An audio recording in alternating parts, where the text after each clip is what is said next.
Halo teman-teman semuanya, apa kabar? Semoga kabarnya baik-baik aja gitu ya. Selamat datang kembali di channel Study Student bersama saya Yunus Febriansyah. Dan di video kali ini, kita masih berada di playlist konsep PBO atau pemrograman berorientasi objek. Kita masuk di episode keempat. Kita akan membahas mengenai konsep konstruktor dan destruktor pada pemrograman berorientasi objek. Nah, dan yang akan kita bahas pada video kali ini, ada definisi konstruktor dan destruktor. Dan juga jangan lupa karena nanti ada analogi konstruktor dan destruktor. Oke, kita masuk ke definisinya terlebih dahulu. Di definisi konstruktor. Oke, jadi poin yang pertama, konstruktor adalah metode khusus atau biasa disebut juga dengan magic method yang akan otomatis dieksekusi pada saat instansiasi sebuah objek. Intinya gini, konstruktor itu kan adalah magic method atau metode khusus yang akan otomatis dieksekusi pada saat instansiasi objek. Jadi gini, ketika kita membuat sebuah kelas, nah kelas tersebut kan pasti nanti akan diinstansiasi dalam bentuk objek. Nah, pada saat instansiasi objek tersebut, akan ada metode yang otomatis terpanggil. Apa itu metodenya? Yaitu metode konstruktor ini. Gitu. Jadi si konstruktor ini akan otomatis dipanggil atau dieksekusi atau dijalankan pada saat kita menginstansiasi sebuah objek dari kelas apa gitu. Jadi ibarat kalau analoginya gini deh. Ketika kita dipanggil sama emak misalnya. Oke? Misalnya Yunus gitu. Nah, refleks kita atau yang otomatis kita jalankan apa? Perilakunya gitu. Misalnya apa emak gitu. Nah, itu adalah konstruktor. Atau yang pertama kali atau yang otomatis pertama kali dieksekusi atau dijalankan oleh kita gitu ya, oleh kita ketika kita diinstansiasi gitu. Itu otomatis. Gitu ya teman-teman ya. Nah, dan karena otomatis tersebut karena pertama kali dijalankan, konstruktor biasanya digunakan untuk inisialisasi persiapan data untuk objek dengan menambahkan parameter di konstruktor metodenya. Nah, kalau di pemrograman, konstruktor ini biasanya digunakan untuk mengisi properti atau data yang ada dalam sebuah kelas tersebut. Gitu, atau di sebuah objek tersebut gitu. Jadi kalau kita di konsep properti dan metode, kita kan ngisinya satu-satu manual gitu ya. Misalnya properti 1 isinya apa? Kita isi manual setelah kita instansiasi objek. Betul? Nah, sekarang dengan konstruktor biasanya digunakan untuk instansiasi sekaligus mengisi properti atau data dari objek ataupun kelas tersebut. Gitu. Jadi sekali kita instansiasi, kita tambahin argumen saat kita instansiasi, dan di konstruktornya itu ditambahkan parameter sehingga bisa menampung argumen kita. Nah, setelah ditampung, kita akan isi tuh properti satu persatu dari sebuah kelas atau objek yang kita instansiasi. Itu. Nah, dan biasanya juga karena otomatis dijalankan pertama kali, gitu ya, konstruktor ini dipakai untuk statement koneksi ke database supaya diakses otomatis pertama kali. Ini kok ya repeat gitu ya, terulang-ulang bahasanya. Tapi nggak apa-apa, yang penting itu maksudnya. Nah, kenapa kok koneksi ke database? Jadi gini, ketika misalnya nih, sebelum kita melakukan insert data, sebelum kita melakukan update data, atau kita sebelum melakukan select data misalnya. Nah, kita kan pasti otomatis harus terkoneksi dulu dengan database. Nah, dengan konstruktor ini, ya konstruktor ini biasanya digunakan koneksi gitu. Jadi sebelum kita ngapa-ngapain, koneksi udah jalan. Gitu. Ya, ini manfaat atau biasanya digunakan konstruktor untuk koneksi database. Nah, dalam implementasi ke bahasa pemrograman, biasanya cara membuat konstruktor metode adalah menuliskan nama konstruktornya, nama ya, bukan keyword, tapi nama konstruktornya itu seperti nama kelas kita. Jadi kalau misalnya nama kelas kita adalah kelas mobil, ya nama metodenya adalah mobil juga gitu. Jadi sama dengan nama kelasnya. Nama konstruktor metode biasanya di bahasa pemrograman sama dengan nama kelasnya. Gitu. Itu definisi untuk yang konstruktor. Nah, lalu kebalikannya ada destruktor. Destruktor adalah metode khusus atau magic method juga yang dieksekusi secara otomatis saat sebuah objek dihapus dari memori. Nah, ini kebalikannya nih teman-teman. Kalau misalnya konstruktor itu kan pertama kali dijalankan saat kita instansiasi sebuah objek. Nah, ini akan otomatis dijalankan atau destructor ini akan otomatis dijalankan kalau objek kita sudah tidak akan kita gunakan lagi. Artinya kalau sudah tidak digunakan, ya dihapus dari memori. Gitu. Nah, ini metode destructor akan otomatis dieksekusi. Gitu. Jadi ibarat kita dipanggil emak ya. Nah, misalnya Yunus gitu. Nah, konstruktornya itu kan apa mak gitu. Misalnya kita ngelakuin omongan apa mak gitu. Itu konstruktornya otomatis yang kita jalankan atau yang refleksnya kita. Itu ya refleksnya kita saat dipanggil oleh emak pertama kali.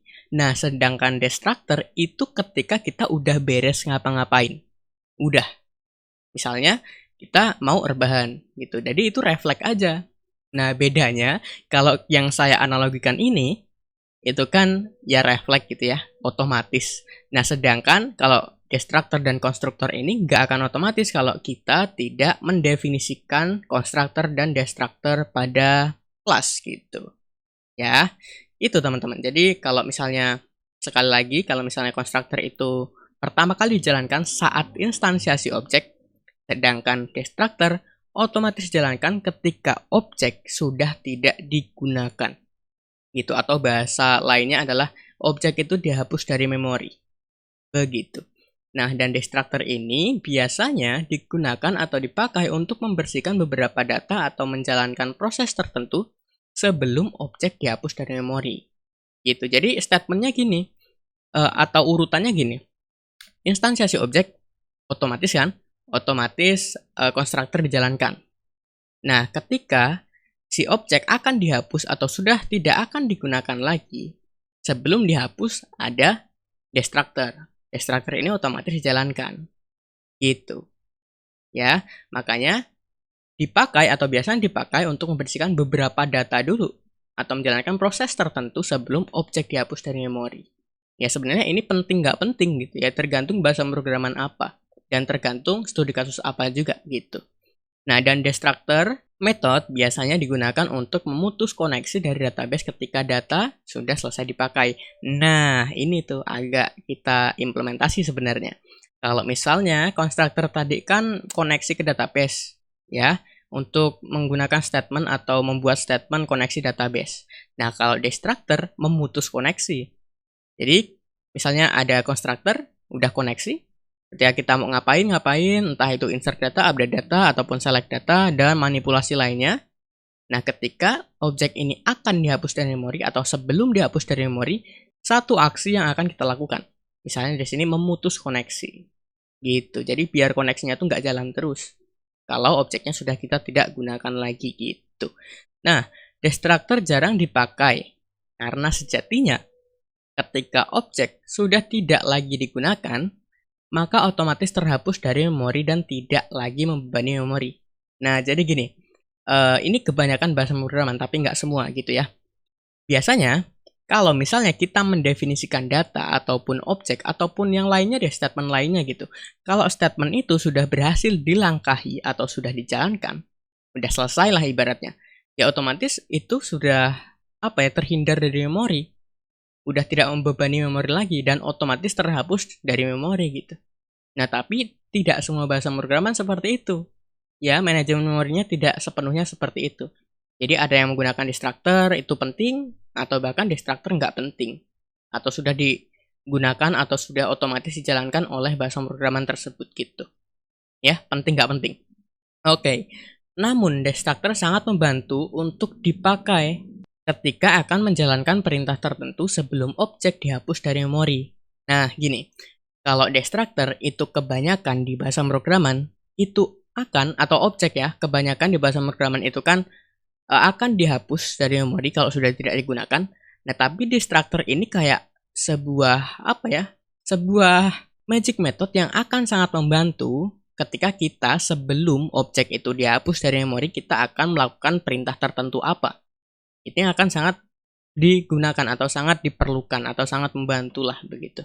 Ya, jadi ya kebanyakan gitu ya, kebanyakan kalau misalnya objek itu udah nggak digunakan dihapus. Nah, tapi bayangkan kalau misalnya sebelum objek itu dihapus, kita akan melakukan perintah apa atau perintah tertentu apa. Nah, ini kalau kita nggak gunain destructor, repot juga. Gitu teman-teman. Nah, kemudian poin yang selanjutnya, tidak semua bahasa pemrograman terdapat destructor method. Nah, salah satu bahasa pemrograman tersebut adalah Java. Nah, Java ini nggak memiliki destructor method. Karena Java menggunakan garbage collector untuk manajemen memorinya. Nah, garbage collector akan otomatis menghapus objek yang tidak terpakai. Gitu. Jadi tidak semua bahasa pemrograman di kelasnya itu ada magic method yaitu destructor. Sesuaikan aja teman-teman. Begitu ya. Sekarang kita masuk di analoginya. Misalnya di sini ada analogi properti dan metode. Kita punya kelas mobil. Oke, konstruktornya misalnya menghidupkan mesin mobil. Jadi kalau kita instansiasi objek dari kelas mobil, oke, itu otomatis menghidupkan mesin mobil. Nah, ketika kita akan menghapus objek instansiasi dari kelas mobil, sebelum dihapus objeknya, dia akan mematikan mesin mobil terlebih dahulu. Jadi contoh, ketika kita instansiasi objek, konstruktornya langsung jalan. Oke, mesin hidup misalnya. Gitu ya. Nah, ketika sudah kita instansiasi, konstruktor jalan, otomatis kita melakukan perintah apa gitu ya. Oke, sesudah itu kita mau hapus si objeknya. Nah, sebelum kita hapus, muncul pesan, oke, mesin mati. Langsung terhapus. Jadi destructor itu akan otomatis dijalankan sebelum objek itu terhapus dari memori atau sudah tidak akan digunakan lagi atau sudah selesai digunakan. Gitu sebelumnya. Ya, sebelum satu step sebelum lah. Begitu. Oke, contoh lain. Ini kalau misalnya kita terapkan di bahasa pemrograman ini biasanya sangat dipakai.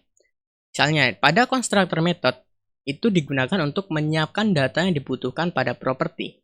Sedangkan misalnya, di kelas mobil itu destructor metodenya adalah tampilkan pesan terima kasih misalnya. Oke, jadi stepnya gini. Kita punya kelas mobil, kita instansiasi objek mobil Udin, sekaligus kita akan berikan argumen 1, 2, 3 gitu ya.